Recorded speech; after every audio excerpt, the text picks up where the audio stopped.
Hindi naman po nila pinakita sa akin yun na parang sinisisi nila ako sa nangyari. Imbis po, sinuportahan po nila ako.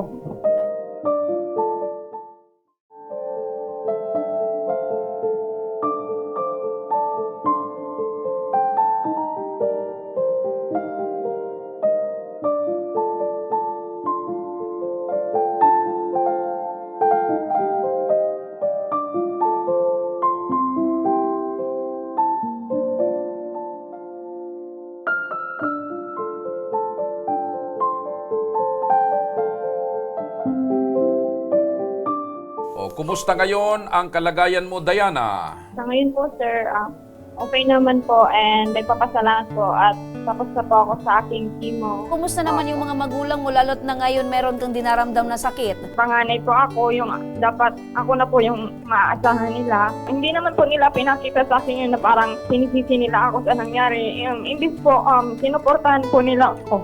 Sabi po nung doktor ko, for surveillance daw po na mag-PET scan daw po. Kung ano daw po yung resulta doon, kung sakali pong meron pa, magre-radiation pa daw ako po.